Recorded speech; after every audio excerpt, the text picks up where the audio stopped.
huwa Muhammad bin Idris Asy-Syafi'i al-Mutallibi yaltaqi fi nasabihi ma'an Nabi sallallahu alaihi wasallam fi jaddihi Abdul Manaf wulida bi Gaza sanata 150 li hijrah wa humila ila Makkah wa talaba al-ilma ala syekhihi Imam Khalid bin Muslim al-Janzi mufti Makkah wal Fudail bin Iyad wa Sufyan ibn Uyainah wa ghairihim. Beliau bernama Imam Muhammad. Nama aslinya Imam Syafi'i itu namanya Muhammad. Ayahnya namanya Idris.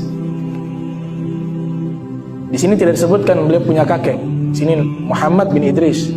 Nah, beliau punya kakek namanya Abbas. Ada riwayat lain mengatakan Utsman. Jadi Muhammad bin Idris bin Utsman. Kemudian buyutnya ada yang mengatakan namanya Abbas. Yang kelima namanya Syafi'. Keempat dari kakek Imam Syafi'i namanya Syafi'. Dari nama inilah dinisbatkan beliau dengan nama Asy-Syafi'i. Ikut nama kakeknya, kakek buyutnya. Itu disebutkan dalam kitab Nurul Absar. Kitab namanya Nurul Absar menceritakan tentang nasab daripada Imam Syafi'i. Nah, beliau punya nasab ternyata kalau diteliti sejalur dengan nasab Rasul sallallahu alaihi wasallam. Ini disebutkan yaltaqi fi nasabihi ma'an Nabi sallallahu alaihi wasallam fi jaddihi Abdi Manaf. Beliau punya nasabnya bertemu dengan Nabi sallallahu alaihi wasallam di sisi kakeknya Nabi yang bernama Abdul Manaf. Rasulullah punya nama Muhammad bin Abdullah bin Abdul Muttalib bin Hashim bin Abdul Manaf. Nah, ini Abdul Manaf ini nasab dari Imam Syafi'i sampai ke sini. Abdul Manaf. Yang luar biasa, sebelum Imam Syafi'i lahir ke muka bumi ini, Nabi sudah menceritakan akan muncul seorang ulama. Kata Nabi dalam hadis, alimu Quraisy yamla'u tibaqil ardi ilma. Akan muncul seorang alim dari bangsa Quraisy. Dia penuhi lapisan bumi ini dengan ilmu, kata Nabi Muhammad SAW. Murid dari Al-Imam Syafi'i yang juga seorang yang alim, ya, yang disebutkan oleh Imam Zahabi dalam kitab Tazkiratul Huffaz, kumpulan para penghafal hadis. Muridnya namanya Imam Ahmad bin Hanbal. Itu telah menghafal 1.000.000 hadis Nabi Muhammad SAW. Imam Ahmad bin Hanbal mengatakan yang dimaksudkan di hadis tersebut seorang alim dari bangsa Quraisy yang akan penuhi ilmu di penjuru bumi ini, yang dimaksudkan adalah Al-Imam Muhammad bin Idris Asy-Syafi'i rahimahullah. Jadi luar biasa orang pilihan. Lahir di Gaza, di Palestina tahun 150 Hijriah. Wa humila ila Makkah, kemudian beliau dibawa ke kota Makkah. Yatim. Ketika masih dalam perut ayahnya meninggal. Jadi yang mengasuh beliau ibunya.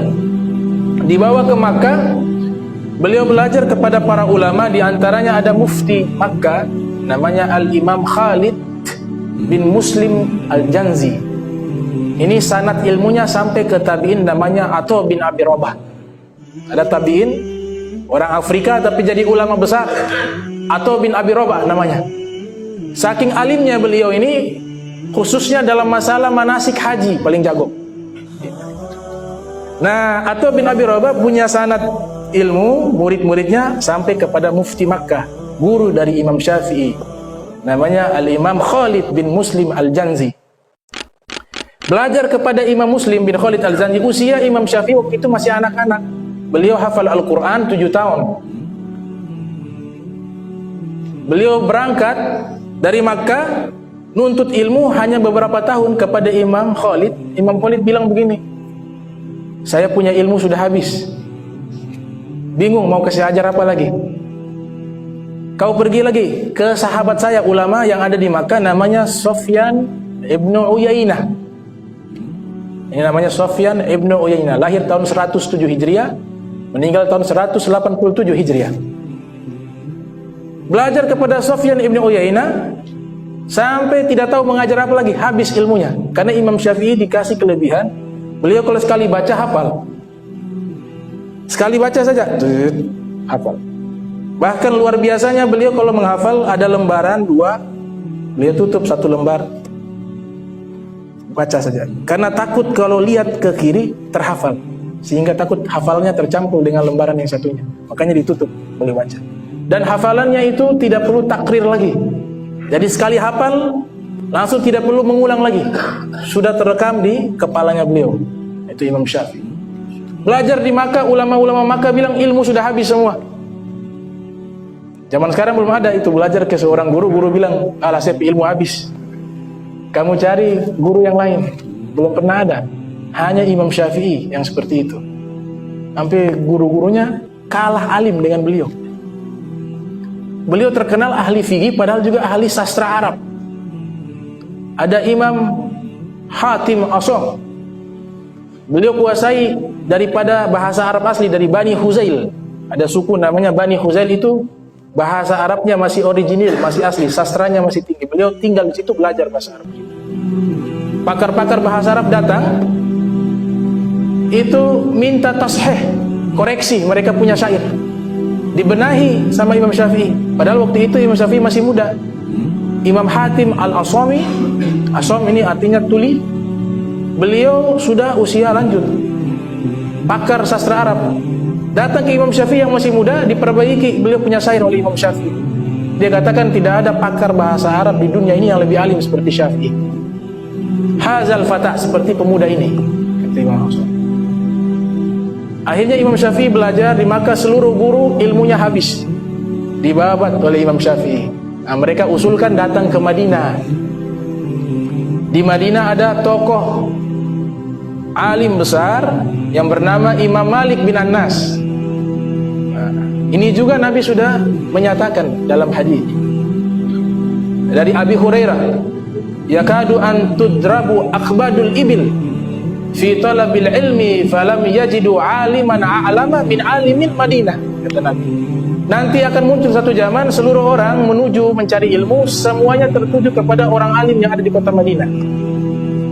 Itu adalah Imam Malik bin Anas. Ada sahabat namanya Anas bin Malik. Nah, jadi bisa-bisa tertukar kadang-kadang. Baru Imam Malik bin Anas, Anas bin Malik juga. Tapi Anas bin Malik yang berbeda, bukan Anas bin Malik sahabat. Jadi namanya 4 dia. Dia mengulang-ulang, Imam Malik bin Anas bin Malik bin Anas. Kalau sahabat Anas bin Malik. Akhirnya datang ke Imam Malik. Sampai di Imam Malik tidak sembarangan menerima murid. Beliau seleksi. Sampai di sana dia tahu betul kitabnya Imam Malik namanya Al-Muwatta. Imam Malik katakan, sanaftu hazal kitab wa aradtuhu ala 70 faqihan min fuqaha'il Madinah wa kulluhum wata'uni ay wafaquni fasammaituhu al-Muwatta.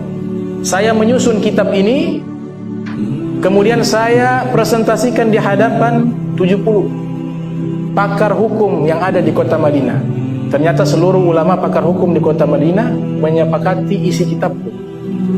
Wafaquni ai wata'uni. Wata'uni artinya menyepakati, maka saya namakan kitab ini Al-Muwatta, kitab yang disepakati oleh ulama. Kitab ini dihafal oleh Imam Syafi'i. Saya punya kitab Imam Malik, ada, semuanya ada 2 versi kitab Imam Malik. Sudah hampir 1000 tahun lebih. Sampai sekarang masih ada. Itu kurang lebih dia 5000 hadis Nabi Muhammad SAW. Tebal. Imam Syafi'i menghafalnya hanya dalam waktu 1 minggu. 7 hari dihafal. Itu lebih banyak dari Al-Quran. Ada ulama namanya Muhammad bin Muslim bin Ubaidillah bin Abdullah bin Sihabuddin Az-Zuhri. Ini gurunya Imam Malik. Namanya Muhammad bin Muslim bin Ubaidillah bin Abdullah bin Sihabuddin Az-Zuhri. Lahir tahun 50 Hijriah, meninggal 125 Hijriah. Itu hafal Al-Quran 3 hari. 3 hari 30 juz dihafal. Kata Imam Zahabi dalam kitab Syiaru A'lamin Nubala, 3 hari dihafal itu Al-Quran. Jadi orang dulu mereka punya hafalan Allah pilih, ya, lebih hebat, lebih canggih daripada komputer. Imam Syafi'i sampai di sana, akhirnya ketemu Imam Malik. Kemudian kata Imam Malik, "Kau mau belajar?" "Iya." "Sudah pernah baca kitabku?" Kata Imam Syafi'i, "Alhamdulillah saya sudah hafal." "Sudah hafal? Berapa lama kau hafal?" Bilang, "Perjalanan dari Makkah ke Madinah. Itu kan perjalanan zaman dulu seminggu. Dalam perjalanan itulah saya sambil menghafal kitab Al-Muwatta. Alhamdulillah sampai di sini saya sudah hafal." Dan luar biasanya beliau itu khatam Al-Quran setiap hari dari perjalanan Makkah ke Madinah. Jadi selama 7 hari 7 kali khatam Al-Quran plus dihafal itu kitab Al-Muwatta. Imam Syafi'i sampai di sana. Wah, Imam Malik bilang, baru lihat wajahnya nampak ini orang soleh, orang besar. Wasiat pertama yang beliau katakan itu, takutlah kepada Allah. Kau bertakwa kepada Allah. Karena dalam Al-Quran disebutkan, wa may yattaqillah, ya, wa yu'allimuhumullah. Siapa yang bertakwa kepada Allah, ittaqullah yu'allimukumullah. Bertakwalah kepada Allah, niscaya Allah akan ajarkan kepada kalian ilmu. Kemudian wasiat yang kedua, beliau katakan, disebutkan dalam kitab Al-Anwarul Qudusiyah ala Gawaidi Sufiyah, disusun oleh Al-Imam Abdul Wahab Sya'rani rahimahullah. Itu mengatakan, wasiat yang kedua disampaikan, "Ya Muhammad, ij'al ilmaka milha waj'al adabaka daqiqa." Wahai Muhammad, jadikan ilmumu seperti garam dan jadikan akhlak dan adabmu seperti tepung. Maksudnya ilmu itu secukupnya saja, tapi adab dan akhlak ini diperbanyak. Ilmunya luas tapi orangnya su'ul akhlak, akhlaknya buruk, maka ilmu itu tidak bermanfaat.